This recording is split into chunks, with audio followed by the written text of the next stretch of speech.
Welcome back, Mr. Michael Mary. As you've seen, the former DG of NOA joins us this morning. Good morning. Thank you for coming on today. Good morning. Good morning. Well, I mean, for many who may have heard us read the headlines this morning, they'll be demoralized to a very large extent in terms of the kind of stories that are making the rounds, the economy, the reality of the economy. And the economy knows no political party, knows no family. It is what it is. So one of the key questions, at least, would be politicians got us to this point that we're in now. Over the years, because many will say, look, if they had done certain things right, I know you may say it's relative, perhaps we might not have been where we are today. So even though they campaign and tell you lofty promises, what they intend to do they actually really have this country at heart? Because from the results we see, it's really tough for lots of families these days. You see, excuse me, from my experience, I know that the people are yearning for change, for things that will make life a little bit better for them in the communities. So when politicians come, we have those who have ideas, we have those who have promises. And most of the times, those who have promises win the election.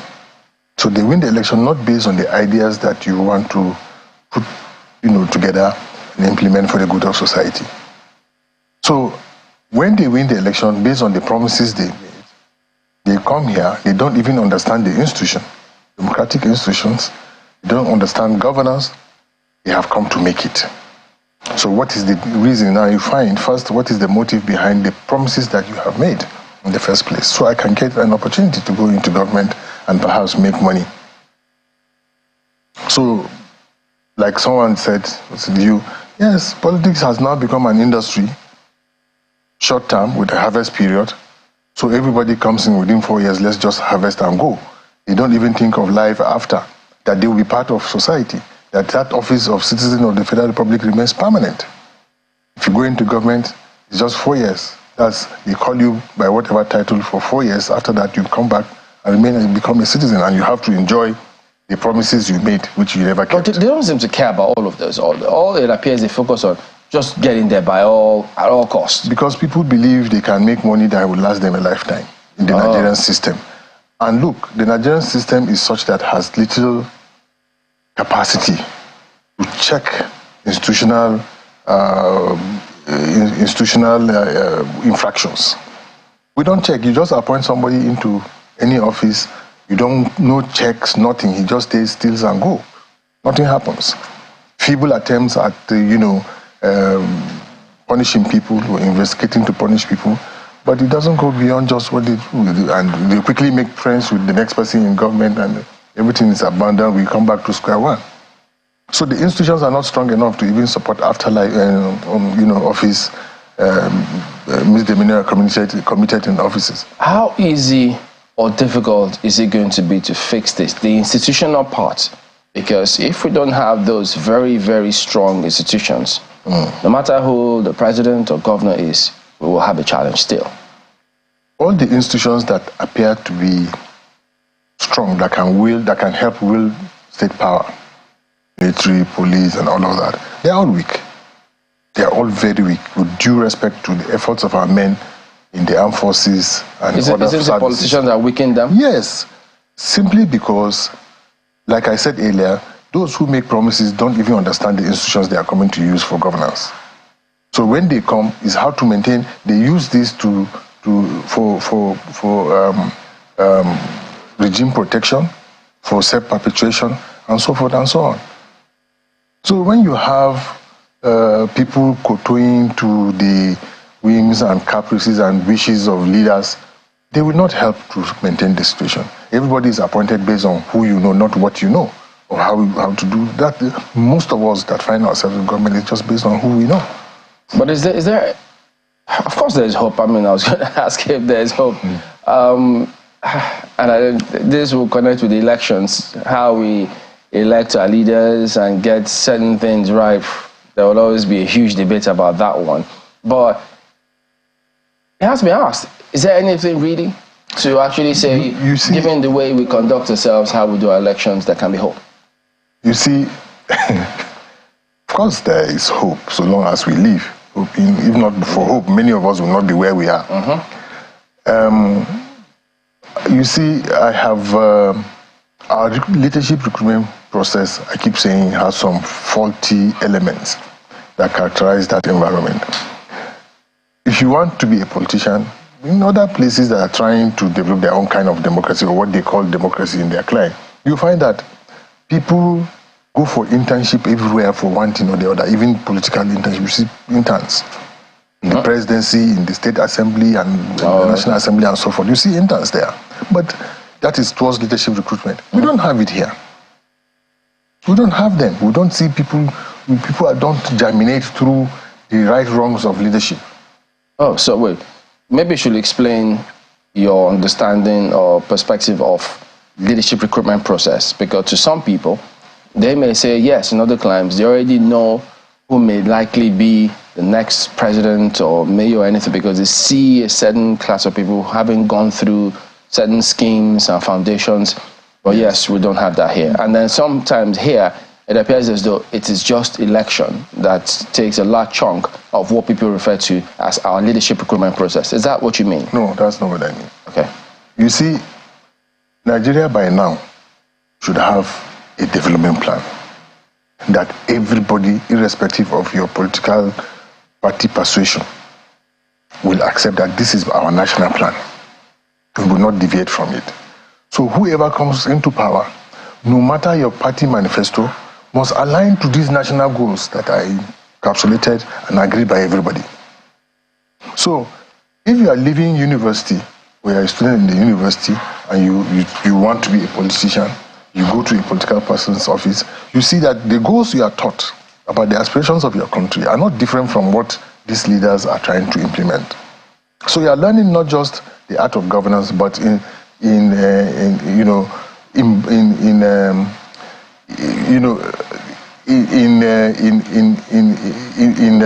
what do you say?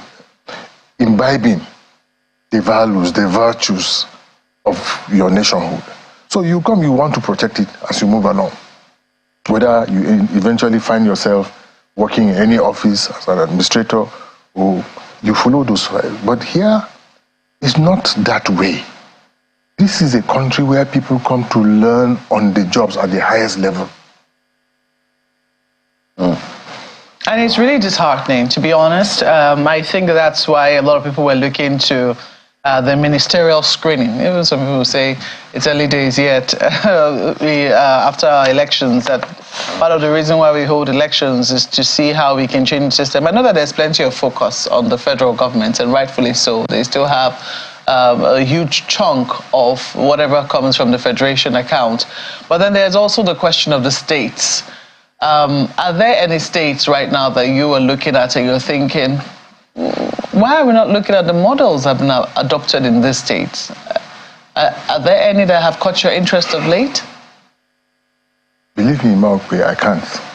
I can't, with all sense of honesty, tell you that a single Nigerian state is implementing a value-driven development goal that can be sustainable after the person exits office. Because what you see in most states, well, maybe one or two you can say, you can give them, is even at that, is still below average. They implement development goals based on impulse. It's not based on any plan. So how do I do this so I can be elected for a second term? That is just the kind of development model we see. What will give me a second term? And for those who are already in their second terms? It's my bye-bye. Let me take my pension and gratuity and go away. Well, big question. But let's reverse back now, to a time when you were once in government and you had a very interesting agency, the National Orientation Agency, to head. Just this morning, myself and Chimlin were lamented. I think we saw a story around the NLNG. Yeah. chances are high that they might be declaring a force majeure over exports to Europe, over vandalization of pipelines. And, you know, we've seen in recent times how even when security agencies catch people in the act, they'll say, oh, we're hungry. I was just trying to feed my family. Only recently, we saw the newly built second Niger bridge. Attempts are already ongoing to dismantle it. To dismantle the bridge. We've seen, visuals this time around. Thankfully, the CCTV cameras worked.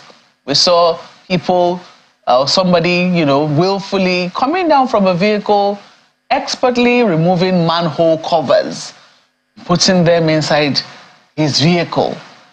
And you have to ask, what exactly has gone on with our orientation as a people, where nothing is sacred anymore.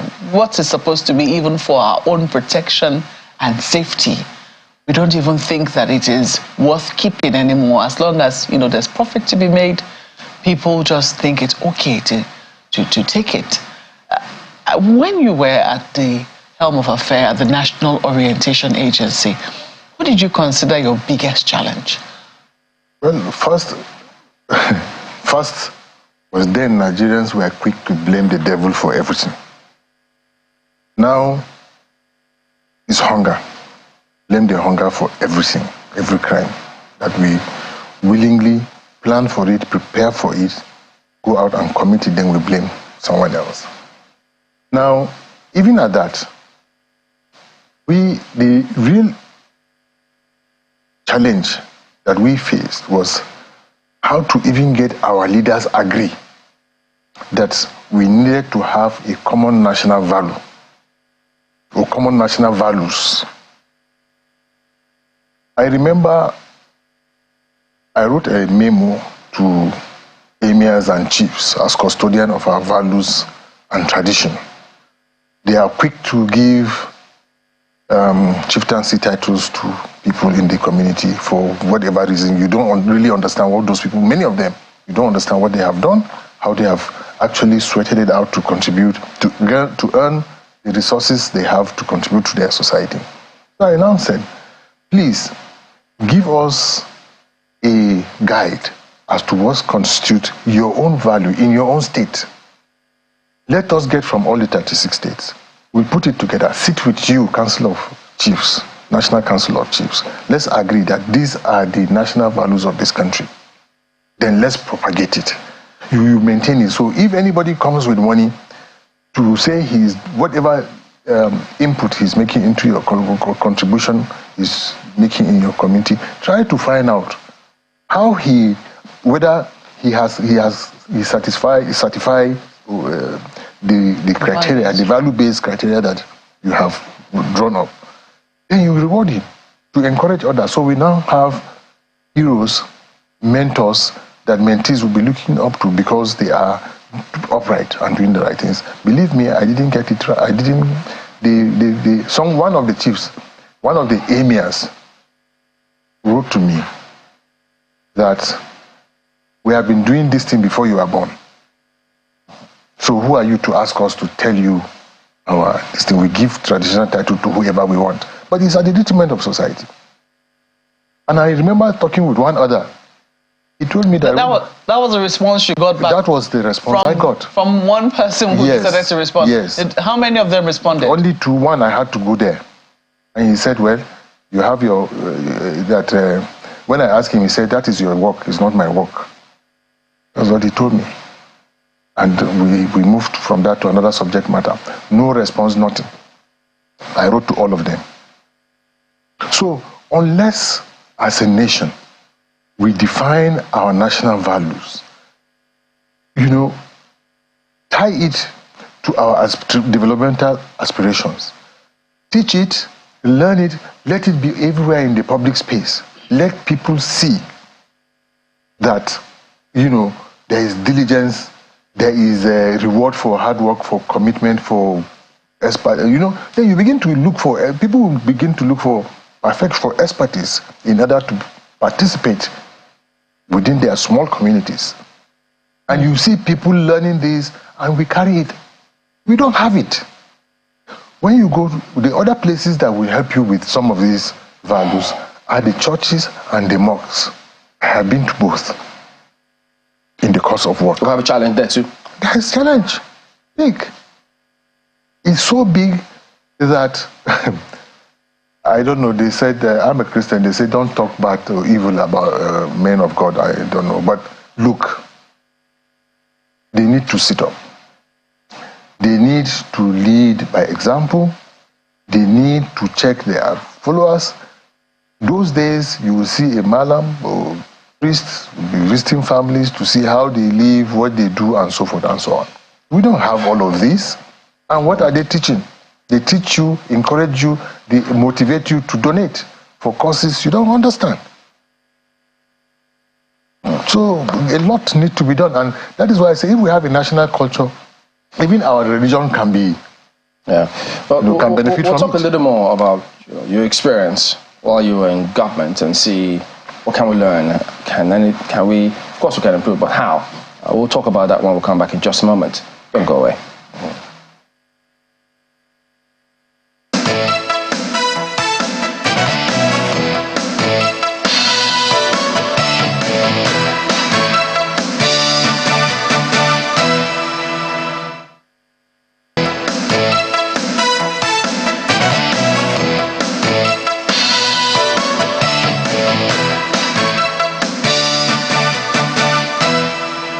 Thank you for staying with us, Mr. Mary. Let me, piggyback on a question.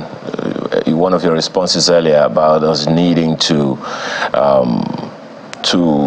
champion, so to speak, national values and all.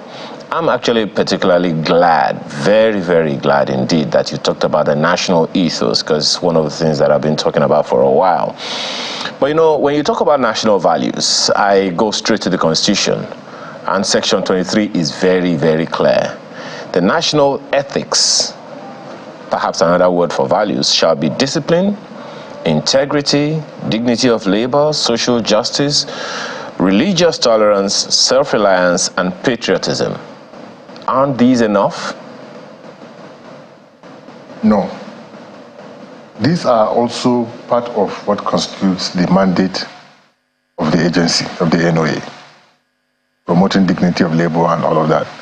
Now, why I say is not enough is because I am not sure even those were factored in, those concepts were factored in as a result of any deep research on the attitude, behavior of citizens of this country, and a general aggregate agreement or acceptance that this should be our values.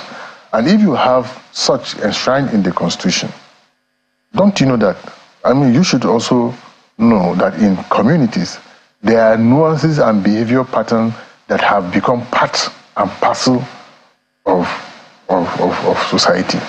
And you can see that the reward system is not based on these values that you read out, that is enshrined in our Constitution. It's not. So what we are saying is let's take the boundary slightly deeper. Further away from these ones outlined in the Constitution. So that the values of dignity of labor should be properly highlighted. It's not about dignity of labor working in one office as messenger or something. Let it be values of labor in the community, even as a farmer. Let the farmer be named the Turaki or the Chiroma or the something of that village. It must not be someone who has gone to the city to make money, questionable wealth that would make giving the highest title in the village. That is the kind of value-driven life that we need to see. Okay, well, if you say, So these aren't enough, pardon me, Mr. Mary, if you say that these aren't enough and they are enshrined in the Constitution, you've also underscored the fact that they are probably not a product of any serious research. So where do we go from here? You also made it clear that it is part of the assignment of the National Orientation Agency. Who else but the National Orientation Agency could champion the renewal of our direction? Well, Chamberlain actually cited the issue the other time that, perhaps from your own experience, how is this a challenge? I'm pretty sure that in your considerations, you must have reasoned, okay, these things aren't enshrined in any serious research, so we need to go a step further and try to find words like that.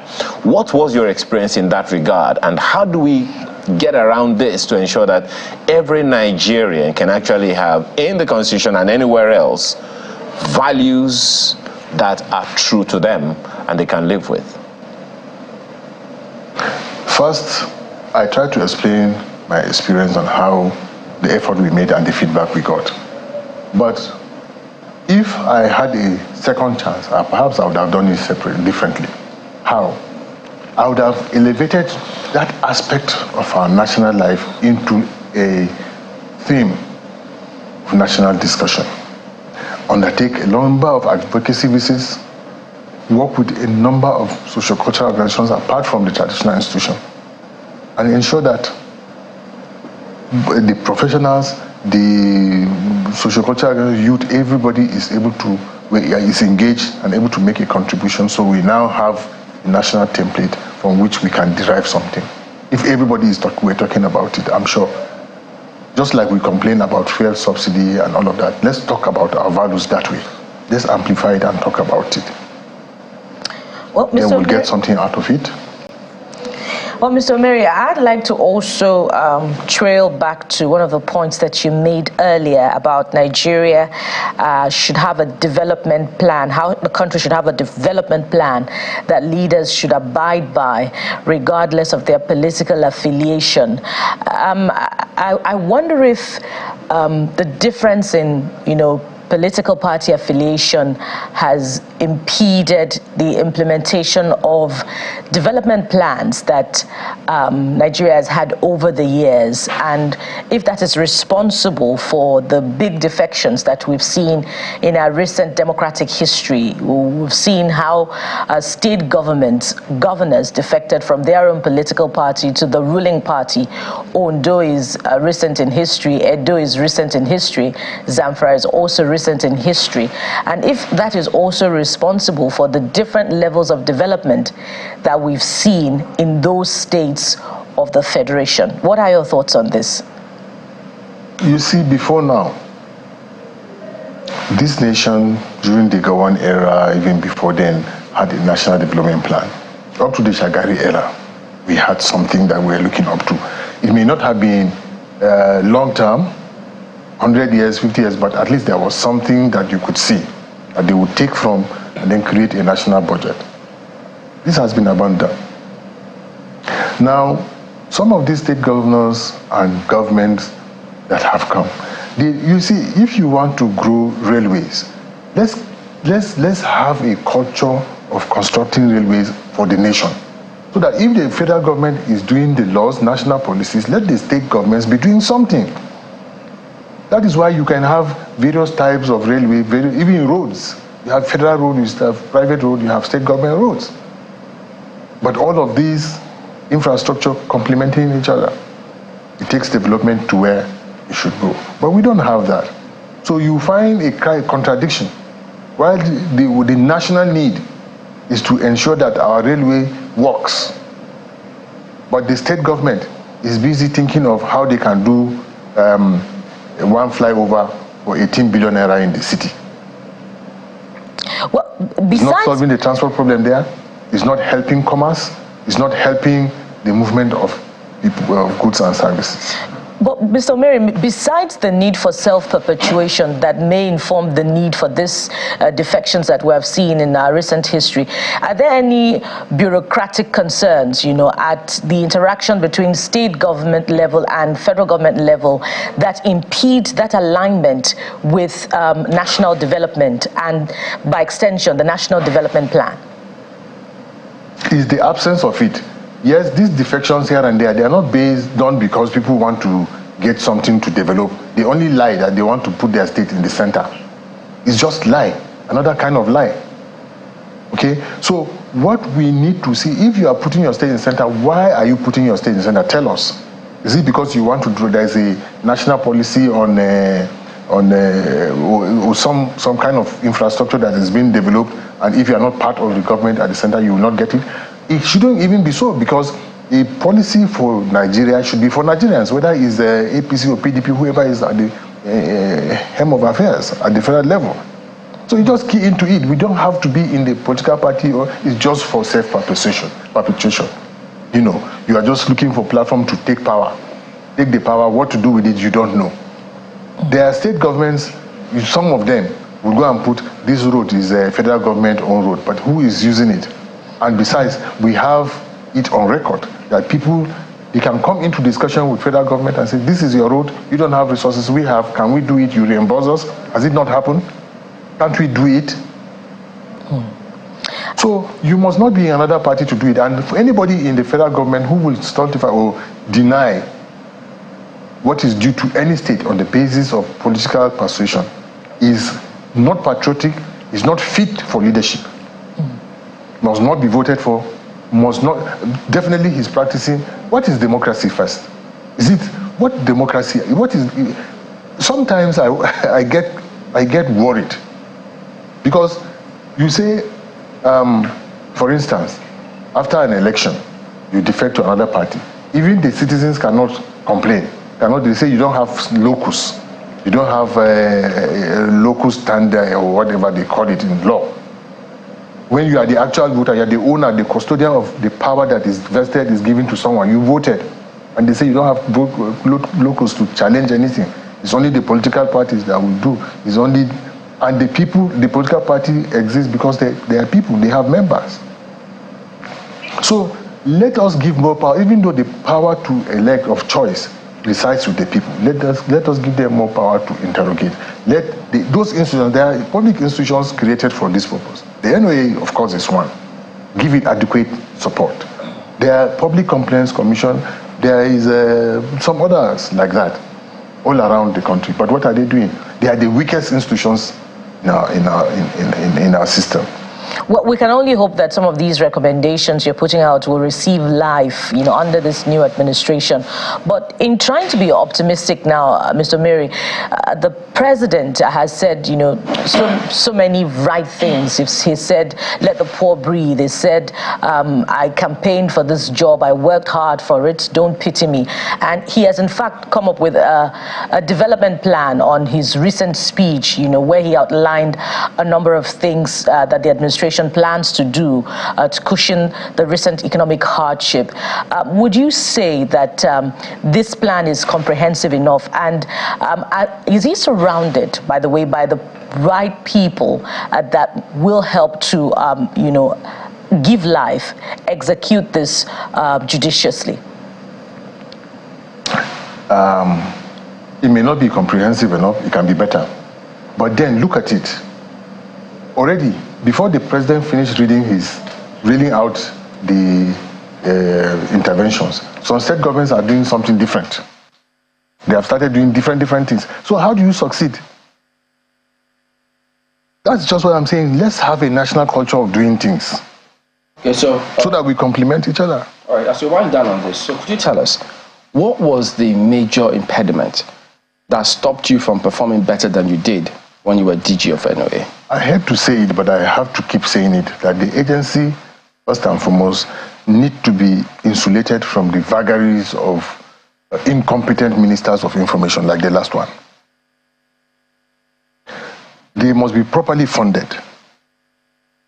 Because, and then the agency itself should also go out and look for funds. There are funds for it. So you don't wait. So if these three things can be sorted out, the agency will be better for it and Nigerians will be happier. All right, tell us about your experience too when you were in office, because these days, it's been on for a long time really in this country. If you're applying for certain things, they will always ask you for state of origin. If you're applying for different things, but when it comes to national census, they scratch that bit. And then if you're going for any, application for probably your foreign travel, any documents in the country, driving, whichever one, they ask you for your name.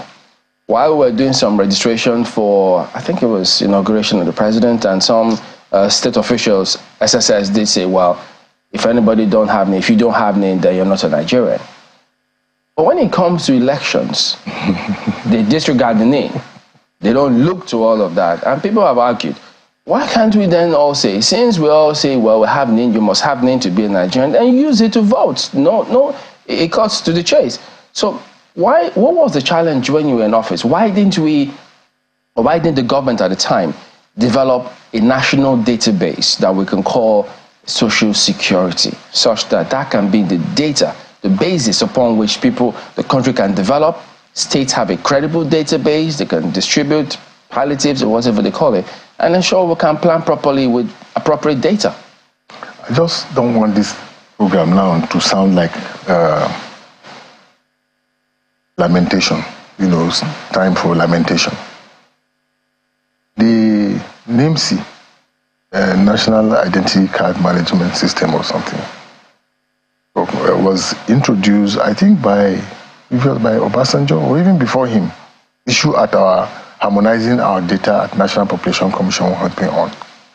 Then NIMC came to give us that card, which will give you a number, which will that number, from what I was told at that time, I visited the agency. Was it Chris somebody? I can't remember his second name, who was in charge then.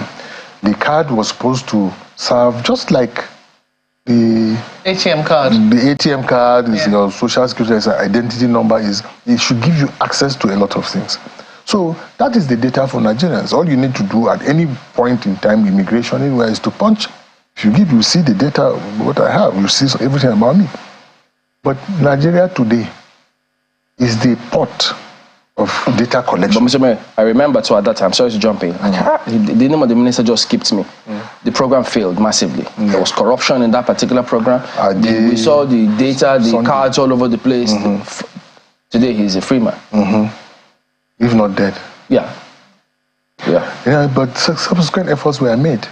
But again, the absence of national culture has eroded. People don't even, that cannot be done. That cannot be achieved because we're not doing it because as a nation, as a collection of people that want to achieve something. Yeah, people saw it as that man's idea. That's it. That was his idea. So this card, the full value for it, we have not obtained it yet. Instead, we are introducing new ideas. We want to do this, all piled, and when one solution could have solved this problem. Now, if you go to telecoms, they are taking your data. You go everywhere, they are taking data. In fairness, though, I know that now there is now an attempt to harmonize data. I mean, if you want to get driver's license, for instance, or a national passport, you must have your NIN.